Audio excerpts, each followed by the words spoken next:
এই সরকারের মাথা থেকে পছন্দ করেছে নিচ পর্যন্ত পৌঁছে গেছে। এই সরকার যদি এইভাবে চালায় আরো আওয়ামী লীগ যা ক্ষতি করেছে তাতে অনেক বেশি ক্ষতি হয়ে যাবে। সুতরাং নির্বাচন অবশ্যই দরকার। এই বয়সটা একদিন আমাদেরও ছিল। এই বয়সে আপনাদের বয়সে দেশের সঙ্গে ফাইট দিয়ে হাসিনার সঙ্গে যুদ্ধ করে তিনবার প্রধানমন্ত্রী নির্বাচিত করেছিলাম। এরাই ছিল তরুণ, আমরা ছিলাম তখন তরুণ। তো আপনারাই পারবেন, আর বিশ্বাস করি এই আমাদের অ্যাক্টিং চেয়ারম্যান তারেক রহমানের নেতৃত্বে বাংলাদেশের গণতন্ত্রকে পুনরপ্রতিষ্ঠিত করতে।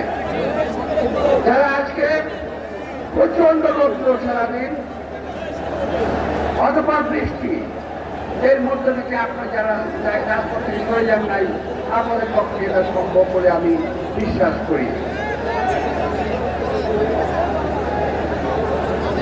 প্রিয় ভাইরা, আজকে এই চলতি মাঝে একটি কথা আমি বলতে চাই, এই যে সরকার এই দেশের গণ মানুষের আকাঙ্ক্ষিত একটি সরকার, এদেশের গণমানুষের আস্থার একটি সরকার ছিল। কথা একটু বুঝে দেওয়ার সাংবাদিক ভাইরা, আস্থার প্রতীক ছিল এই সরকার। কিন্তু এই 9 মাসের কার্যক্রমে এই সরকারের কাছ থেকে আমরা কিছু পাই নাই। শুধু পেয়েছি অবজ্ঞা। এই দেশের মানুষকে এই দেশের সরকার, এই সরকার অবজ্ঞা করছে। একটু খেয়াল করে দেখবেন, এই সরকারের মধ্যে যারা আছে, আমি বলি এই সরকার একটি ঔপনিবেশিক সরকার। এই সরকারের মধ্যে যারা আছেন তাদের বেশিরভাগ, অর্থাৎ প্রায় 90% এই দেশের নাগরিক নয়। আন্দোলন করলে এই দেশের ছাত্র জনতা, আর যারা ছিল দেশের ওনারা আমাদের ধারে চেপে বসেছেন। ওনারা বলেন সংস্কার করবেন, সংস্কার করে নিয়ে নির্বাচন দেবেন। এই 9 মাসে যারা পারেন নাই, 9 বছরও পারবেন না, 90 বছরও পারবেন না। সুতরাং এই দেশের জনগণের কাছে ক্ষমা চেয়ে আপনি দয়া করে একটা ব্যবস্থা নেন। কি ব্যবস্থা নেবেন আপনারা ভালো বুঝতে পারবেন। আজকে আমরা এই সরকারের কাছ থেকে কয়েকটি জিনিস আমি ব্যক্তিগতভাবে জানতে চাই। আমি অনেকদিন আগে প্রশ্ন করেছিলাম একটা মিলিয়ে, সেন্ট মার্টিনের কি হলো, সেন্ট মার্টিনে কি হচ্ছে, সাজেকে কি হচ্ছে, এটা একটু এই সরকার আমাদেরকে স্পষ্ট করুন। আজও সেটা করে নাই।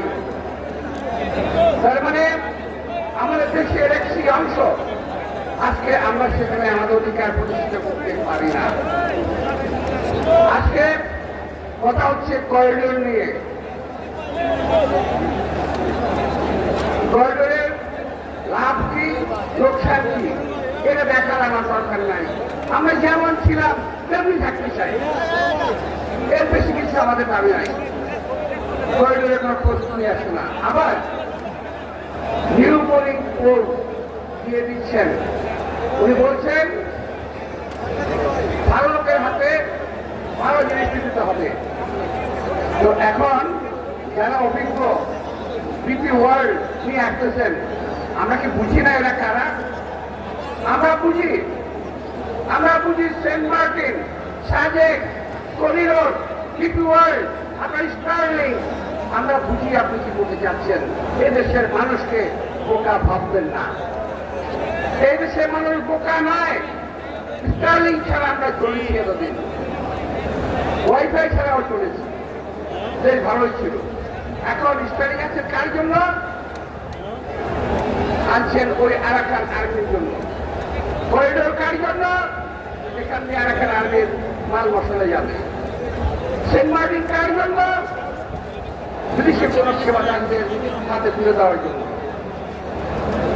প্রিয় ভাইরা, এই তরুণ সমাজ, এই যুবক সমাজ যদি আমার কথা বুঝে থাকেন, একজন তরুণ বেঁচে থাকতে হলেও বেঁচে রাখতো এই দেশের ভৌগোলিক অখণ্ডতা আমরা কখনো বিঘ্নিত হতে দেব না। কেউ কেউ বলেন বাংলাদেশের মানচিত্র পরিবর্তন হয়ে যেতে পারে। আমি একটু জানতে চাই কি ধরনের পরিবর্তন হবে? মানচিত্র কি বড় হবে না ছোট হবে? এটা করে আপনি ব্যাখ্যা করবেন। ওদের কাজ কর্ম কথাবার্তায় মানুষের ভিতরে, দেশ প্রেমিক মানুষের ভিতরে আজকে ভীতির সঞ্চার হয়েছে। আমরা যখন ভোটের কথা বলি করতে পারলেন, আমরা যখন কাজের কথা বলি তখন অপকর্মের কথা বলেন, আপনারা শেষ করতে পারেন না। আপনার কোনো কাজ শেষ করতে পারবেন না, কারণ আপনারা এখন সকলে এই সরকারের অভ্যন্তরে মাথা থেকে পছন্দ হয়েছে, এই সরকারের মাথা থেকে পছন্দ হয়েছে, নিচ পর্যন্ত পৌঁছে গেছে। এই সরকার যদি এইভাবে চালায়, আরো আওয়ামী লীগ যা ক্ষতি করেছে তাকে অনেক বেশি ক্ষতি হয়ে যাবে। সুতরাং নির্বাচন অবশ্যই দরকার। নির্বাচনে যে কোনো দল আসুক, আজকে একটা নির্বাচিত সরকার হাতে এই দেশের স্বাধীনতা, সার্বভৌমত্ব, ভৌগোলিক অখণ্ডতা নিরাপদ থাকবে বলে আমি বিশ্বাস করি।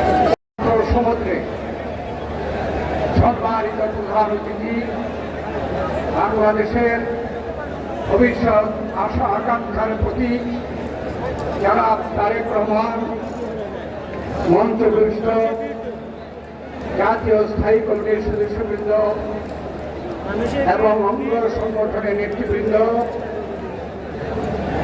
এবং এই সমাবেশে উপস্থিত বিএনপি ও সকল অঙ্গ সংগঠনের নেতৃবৃন্দ, দূর দূরান্ত থেকে আগত ভাই ও বোনেরা এবং সাংবাদিক ভাই ও বোনেরা, আসসালামু আলাইকুম। আমি প্রথমে ধন্যবাদ জানাই আমাদের ধর্মের ভারপ্রাপ্ত চেয়ারম্যান জনাব তারেক রহমানকে, এই যে কারণের রাজনৈতিক অধিকার প্রতিষ্ঠা, এই যে পথ দেখানোর জন্য তিনি সারা বাংলাদেশে এই সমাবেশের ব্যবস্থা করেছেন। আজকেও ঢাকায় এই সমাবেশ হচ্ছে। আমি এই বিষয়টিকে গুরুত্ব দিতে চাই যে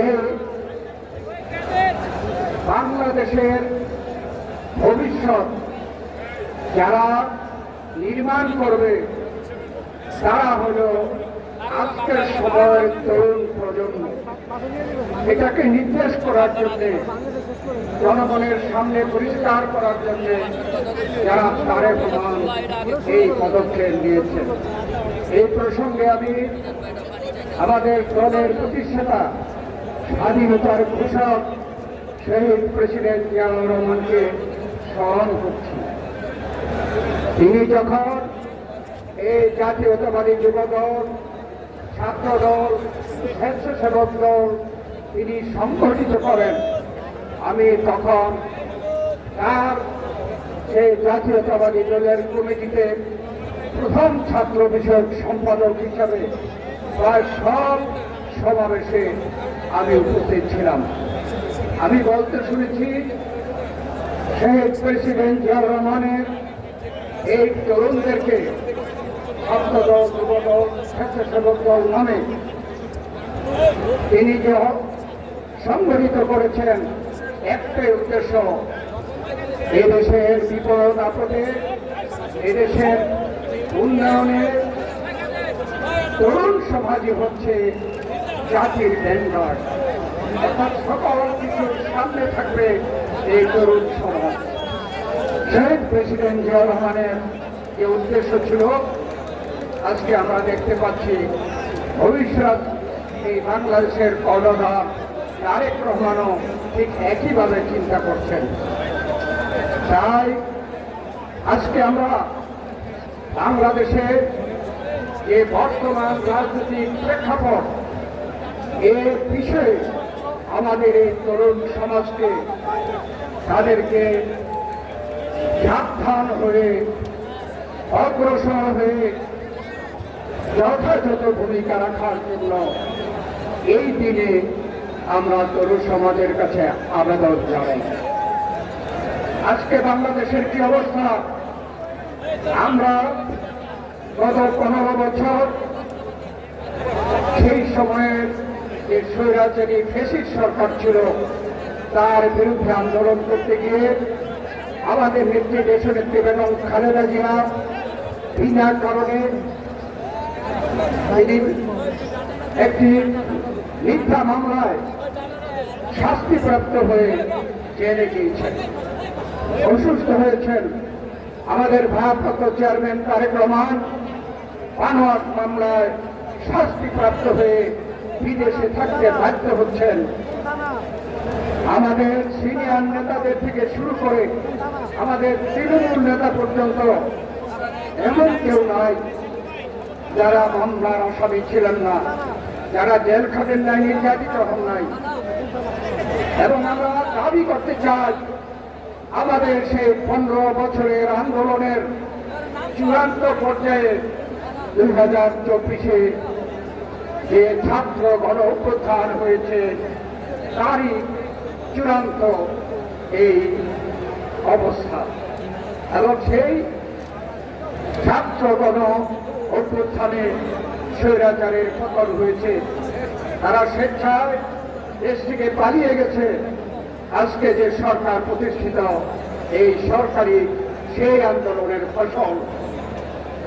আমরা প্রত্যাশা করেছি প্রথম থেকে এই সরকারকে আবার সমর্থন সহযোগিতার আশ্বাস দিয়ে প্রত্যাশা করেছি এই সরকার যে ওয়াদা করেছে যে তারা জনগণের কাছে তাদের অধিকার ফিরিয়ে দেবে, সেই অধিকার অতি দ্রুত ফিরিয়ে দেওয়ার জন্য আমরা আশা করেছিলাম।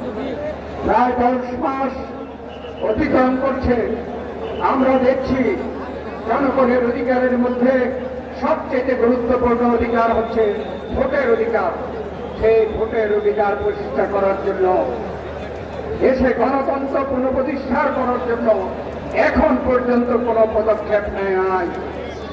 আমরা সেই দিনও প্রধান উপদেষ্টার সাথে সাক্ষাৎ করে এইসব দাবিগুলো পুনরাবৃত্তি করেছি, যুক্তি দেখিয়েছি কেন জাতীয় সংসদ অতি দ্রুত এই দেশে হওয়া প্রয়োজন। যারা অতীত স্বৈরাচার ফ্যাসিবাদ তারা শুরু হয়েছে। প্রিয় বন্ধু, 17 বছর লড়াই সংগ্রাম করেছিলাম দেশনেত্রী বেগম খালেদা জিয়া আমাদের সাংগঠনিক অভিভাবক জনাব তারেক রহমানের নেতৃত্বে। একটি কথা আমাদের সাংগঠনিক অভিভাবক বলেছেন, আমরা ক্ষমতায় যাওয়ার জন্য লড়াই করছিলাম, আমরা লড়াই করছি, সংগ্রাম করছি বাংলাদেশের মানুষের ভোটের অধিকার প্রতিষ্ঠা করার জন্য। দীর্ঘ 17 বছর বাংলাদেশের মানুষ তাদের ভোটের অধিকার প্রয়োগ করতে পারে নাই। বাংলাদেশের সংখ্যাগরিষ্ঠ যুব সমাজ তাদের ভোটের অধিকার প্রয়োগ করতে পারে নাই। আমরা দেখেছি শেখ হাসিনা 17 বছর বাংলাদেশের মানুষের ভোটার অধিকার হরণ করেছে। ইতিহাস বলে তাই বাংলাদেশের মানুষের ভোটার অধিকার নিয়ে ছিনিমিনি খেলেছে, তাই ইতিহাসে আত্মা করে নিক্ষিপ্ত হয়েছে। আমরা দেখেছি 5ই আগস্টের পরে একটি পথ পরিবর্তন হয়েছে। অনেকে 5ই আগস্টের এই পরিবর্তনকে নিজেদেরকে বাংলাদেশের মালিকানা মনে করছেন। তাদের জন্য স্পষ্ট ভাষায় বলে দিতে চাই, কান পেতে শুনে রাখো, আজকে যুব সমাজ এখানে এসেছে, প্রমাণ করেছে বাংলাদেশের সংখ্যাগরিষ্ঠ যুব সমাজের প্রতিনিধিত্ব করেন আমাদের সাংগঠনিক অভিভাবক জনাব তারেক রহমান। হুঁশিয়ার করে বলছি, তারেক রহমানকে যদি বাংলাদেশের স্বাভাবিক রাজনীতি করতে না দেন, শেখ হাসিনার পরিণতি আপনাদেরকে ভোট করতে হবে। আমরা ভোট চেয়েছি, বাংলাদেশের মানুষ আমাদেরকে ভোট দিক, আর যাকে ভোট দিক তারা ক্ষমতায় যাবে, এটাই আমাদের সংবিধান বলে।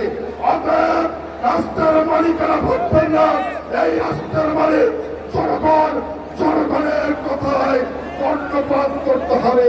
3 মাস সারা বাংলাদেশে আমরা আমাদের অভিভাবকের নির্দেশে ঘুরে বেড়েছি, প্রান্তিক জনগোষ্ঠীর সাথে কথা বলেছি, বিভিন্ন শ্রেণী পেশার মানুষের সাথে কথা বলেছি। মানুষ ভোট দিতে চায়, মানুষ ভোট দিতে চায়। অতএব ভোটের পরিবেশ করতে হবে, সুনির্দিষ্ট ভাবে ভোটের রোডম্যাপ ঘোষণা করতে হবে। অন্যথায় আমরা কিন্তু ঘুমানো মানুষ, আমরা কিন্তু নদী চলে ঘুমানো মানুষ, আমরা কিন্তু পানি খাতে ঘুমানো মানুষ, আমরা কিন্তু ছাত্রলীগ করি নাই, আমরা ছাত্রলীগে চাই নাই। অতএব যারা ষড়যন্ত্র করছেন তাদেরকে হুঁশিয়ার করছি। পরিশেষে শুধু বলতে চাই, তারেক রহমান যে 31 দফা রাষ্ট্রপতির আমাদের সংস্কার ঘোষণা করেছে, এই 31 দফা বাংলাদেশের মানুষের মুক্তির স্বরূপ। অতএব বাংলাদেশের মানুষ মনে করে আগামী বাংলাদেশ হবে তারেক রহমানের নেতৃত্বে একটি বৈষম্যহীন গণতান্ত্রিক বাংলাদেশ। আমরা বিশ্বাস করি, বাংলাদেশের মানুষ বিশ্বাস করে আগামী বাংলাদেশ হবে তারেক রহমানের নেতৃত্বে একটি সন্ত্রাস চাঁদাবাজ দুর্নীতিমুক্ত বাংলাদেশ। সেই বাংলাদেশের প্রত্যাশায় সকলকে বরাবর করে আমার ইউএফটি ফার্স্টের সাথে ট্রেড করুন যে কোনো জায়গা থেকে। ক্যাম্পাসে ক্লাসের ফাঁকে, ঢাকার জ্যামে বসে কিংবা ঘরে বসে, ট্রেডিং এখন হাতের মুঠোয়। তাই ট্রেড করুন যখন খুশি, যেখানে খুশি।